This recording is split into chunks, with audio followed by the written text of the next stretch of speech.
Students, welcome to E study.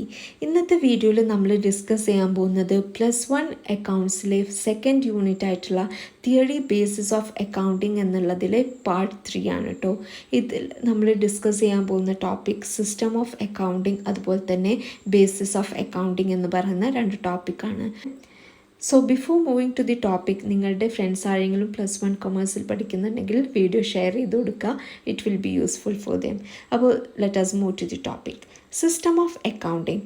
Accounting ബുക്കിനെ നമുക്ക് 2ആയിട്ട് ക്ലാസിഫൈ ചെയ്യാൻ പറ്റും. ഡബിൾ എൻട്രി സിസ്റ്റം അതുപോലെ തന്നെ single entry system. Double entry book keeping എന്നും പറയാറുണ്ട്, അതുപോലെ തന്നെ ഡബിൾ എൻട്രി അക്കൗണ്ടിങ് എന്നും പറയാറുണ്ട് കേട്ടോ. അപ്പോൾ ആ പേരൊക്കെ നോട്ട് ചെയ്ത് വെക്കുക. അപ്പോൾ ഒരു ബിസിനസ് ഓർഗനൈസേഷന് അവരുടെ അക്കൗണ്ട്സ് ബുക്ക് 2 രീതിയിൽ മെയിൻറ്റെയിൻ ചെയ്യാൻ പറ്റും. ഒന്ന് ഡബിൾ എൻട്രി സിസ്റ്റമാണ്, രണ്ടാമത്തെ സിംഗിൾ എൻട്രി സിസ്റ്റമാണ്. അപ്പോൾ നമുക്ക് എന്താണ് ഈ ഡബിൾ എൻട്രി സിസ്റ്റം എന്ന് നോക്കാം. ഡബിൾ എൻട്രി സിസ്റ്റത്തിൽ എന്താ പറയുന്നതെന്ന് വെച്ചാൽ, ഒരു ട്രാൻസാക്ഷൻ നമ്മൾ ഒരു അക്കൗണ്ട് ബുക്കിലോട്ട് റെക്കോർഡ് ചെയ്യുമ്പോൾ അതിന് 2 എഫക്റ്റ് ഉണ്ടാവും, അല്ലെങ്കിൽ 2 എൻട്രീസ് ഉണ്ടാവും. അതിലൊരു എഫക്റ്റാണ് റിസീവിങ് എഫക്റ്റ്, അതിനെ നമുക്ക് ഡെബിറ്റ് എന്ന് പറയാറുണ്ട്. ഒരു എഫക്റ്റാണ് ഗിവിങ് എഫക്റ്റ്, അതിനെ നമ്മൾ ക്രെഡിറ്റ് എന്ന് പറയാറുണ്ട്. അപ്പോൾ ഒരു ട്രാൻസാക്ഷന് 2 എഫക്റ്റ് ഉണ്ടാവും. അതിൽ ഒന്നാണ് റിസീവിങ് എഫക്റ്റ്, മറ്റേതാണ് ഗിവിങ് എഫക്റ്റ്. അതിനെ 2നും റെക്കോർഡ് ചെയ്യുന്നുണ്ടെങ്കിൽ that is called double entry book keeping അല്ലെങ്കിൽ ഡബിൾ എൻട്രി സിസ്റ്റം എന്ന് പറയുന്നത്. ഓക്കെ, ഇവിടെ എക്സാമ്പിളായിട്ട് പറയുകയാണെങ്കിൽ, ഇപ്പോൾ ഒരു ഓർഗനൈസേഷൻ മെഷീനറി മേടിച്ചു.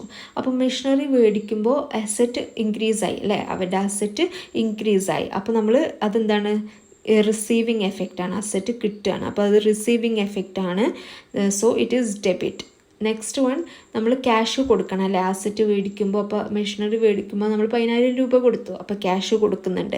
അത് that is giving effect. Giving effect credit ആണ്. അപ്പോൾ ക്യാഷ് ക്രെഡിറ്റ് ആണ്. അസറ്റ് വന്നു ഡെബിറ്റ്, ക്യാഷ് പോയി ക്രെഡിറ്റ്. ഓക്കെ, ഇങ്ങനെയാണ് വരുന്നത്. കാര്യം ക്ലിയർ ആണെന്ന് വിചാരിക്കുന്നു. പിന്നെ ഈ ഡെബിറ്റ് എഫക്റ്റ് ക്രെഡിറ്റ് എഫക്റ്റ് ഒക്കെ നിങ്ങൾ ജേർണൽ എൻട്രീസ് പഠിക്കുമ്പോൾ കൃത്യമായിട്ട് പഠിക്കുന്നതാണ്. ഇപ്പോൾ ജസ്റ്റ് ഇങ്ങനെ കാര്യങ്ങൾ മനസ്സിലാക്കിയാൽ മതി.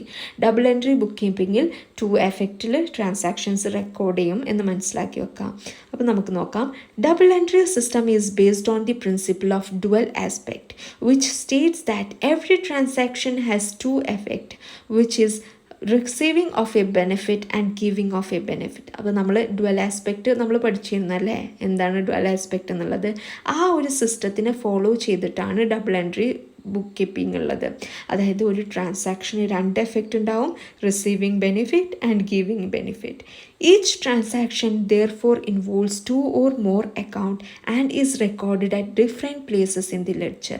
അതുകൊണ്ട് തന്നെ ഒരു ട്രാൻസാക്ഷന് നമുക്ക് 2 അതിൽ കൂടുതലോ അക്കൗണ്ട് മെയിൻറ്റെയിൻ ചെയ്യേണ്ടി വരും.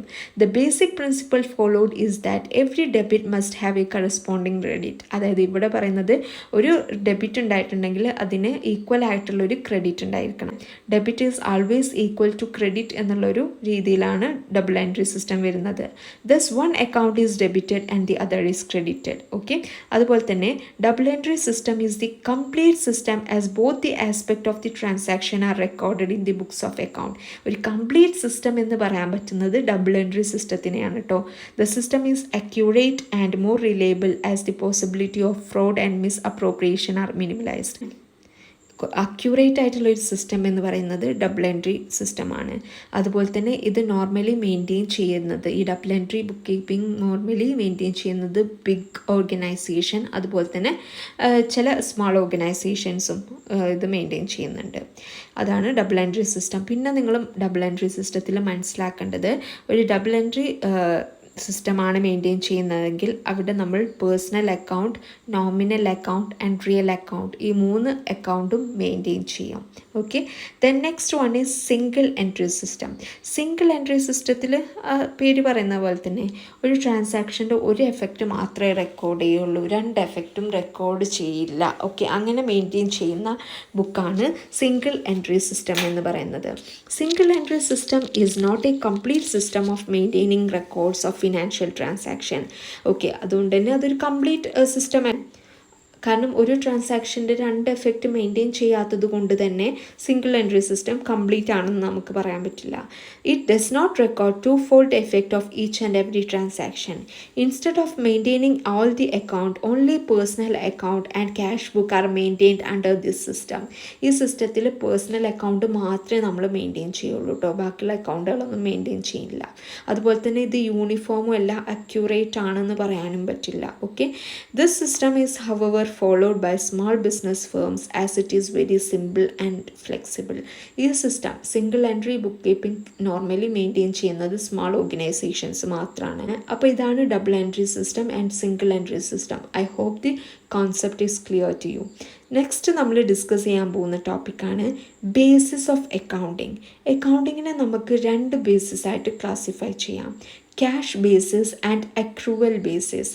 സിമ്പിളായിട്ട് പറഞ്ഞാൽ ക്യാഷ് ബേസിസിൽ നമ്മൾ ഒരു ഓർഗനൈസേഷൻ ക്യാഷ് ബേസിസിലാണ് account books of account maintain ചെയ്യുന്നതെങ്കിൽ അവർ ക്യാഷിൽ പേയ്മെൻറ്റും അതുപോലെ തന്നെ ക്യാഷ് റെസിപ്റ്റും വന്നിട്ടുണ്ടെങ്കിൽ മാത്രമാണ് ആ അക്കൗണ്ട് ബുക്കിൽ റെക്കോർഡ് ചെയ്യുക. അതായത് ക്യാഷ് വന്നിട്ടുണ്ടോ ക്യാഷ് പോയിട്ടുണ്ടോ ഈ രണ്ട് സിറ്റുവേഷനിൽ ഉണ്ടെങ്കിൽ മാത്രമാണ് അവരത് ബുക്സ് ഓഫ് അക്കൗണ്ടിൽ റെക്കോർഡ് ചെയ്യുക.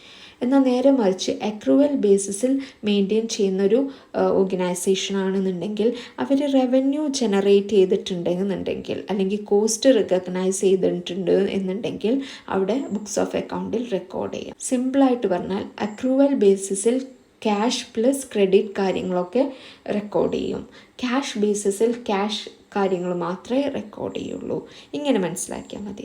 അപ്പോൾ under the cash basis entries in the books of account are maintained when cash is received or paid and not when the receipt or payment becomes due. അതായത് ക്രെഡിറ്റ് ഉണ്ട് എന്നുണ്ടെങ്കിൽ എവിടെ maintain ചെയ്യൂല, cash ബേസിസിൽ maintain ചെയ്യൂല. Cash വന്നിട്ടുണ്ട് പോയിട്ടുണ്ട് ഇങ്ങനത്തെ സിറ്റുവേഷൻ മാത്രമേ ക്യാഷ് ബേസിസിൽ റെക്കോർഡ് ചെയ്യുള്ളൂ എന്നാണ് പറയുന്നത്.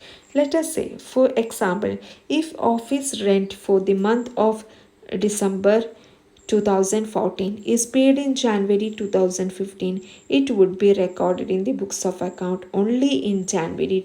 അതായത് ഇപ്പോൾ റെൻറ്റ് നെക്സ്റ്റ് മന്തിൻ്റെ അഡ്വാൻസ് ആയിട്ട് ഒരു ഓർഗനൈസേഷൻ കൊടുത്തിട്ടുണ്ട് എന്നാണ് പറയുന്നത്. അതായത് ജാൻവരിക്കുള്ള റെൻറ്റ് ഡിസംബറിൽ തന്നെ നമ്മൾ അടച്ചിട്ടുണ്ടെങ്കിൽ അത് ജാൻവരിയിൽ മാത്രമാണ് ബുക്സ് ഓഫ് അക്കൗണ്ടിൽ കാണിക്കുക. ക്യാഷ് ബേസിസിൽ മെയിൻറ്റെയിൻ ചെയ്യുന്നൊരു കമ്പനീനെ കുറിച്ചാണ് പറയുന്നത് കേട്ടോ.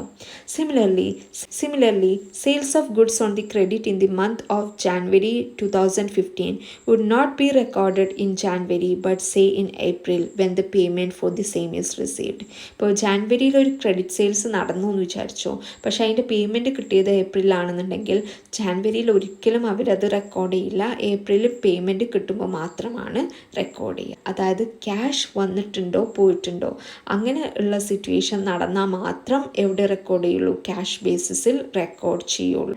ഈ ഒരു മെത്തേഡ്, ഈ ഒരു ക്യാഷ് ബേസിസ് നമുക്ക് ഇൻഅപ്രോപ്രിയേറ്റ് ആണെന്ന് പറയാൻ പറ്റും. കാരണം നമ്മൾ നേരത്തെ ക്ലാസ്സിൽ ഡിസ്കസ് ചെയ്തിരുന്നു റവന്യൂ റിക്കഗ്നൈസേഷൻ പ്രിൻസിപ്പിൾ എന്ന് പറഞ്ഞിട്ട്.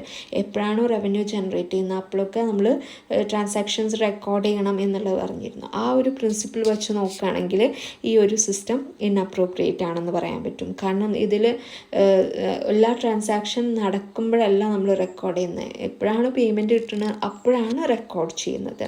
ഓക്കെ, അതാണ് മനസ്സിലാക്കേണ്ടത്. Next basis is accrual basis. However revenue and cost are recognised in period in which they occur rather than they are paid. A distinction is made between the receipt of cash and the right to receive cash and payment of cash and legal obligation to pay cash. ഇവിടെ നമ്മൾക്ക് മനസ്സിലാക്കേണ്ടത് എന്താണെന്ന് വെച്ചാൽ credit ആണോ നടന്നിട്ടുള്ളത് cash ആണോ നടന്നിട്ടുള്ളത് എന്നുള്ള ഡിസ്റ്റിങ്ഷൻ നമ്മൾ മനസ്സിലാക്കണം. ഓക്കെ, ഇവിടെ എപ്പോഴാണോ ഒരു ട്രാൻസാക്ഷൻ ഒരു റവന്യൂ ജനറേറ്റ് ചെയ്തിട്ടുള്ളത് അല്ലെങ്കിൽ ഒരു കോസ്റ്റ് ഉണ്ടായിട്ടുള്ളത് എങ്കിൽ അത് റിയലൈസ് ചെയ്യുന്ന ടൈമിൽ തന്നെ നമ്മൾ റെക്കോർഡ് ചെയ്യുന്നതാണ് അക്രൂവൽ ബേസിസ്. സിമ്പിളായിട്ട് പറഞ്ഞാൽ ക്യാഷും ക്രെഡിറ്റും നടന്നിട്ടുണ്ടെങ്കിൽ നമ്മൾ റെക്കോർഡ് ചെയ്യണം എന്നാണ്.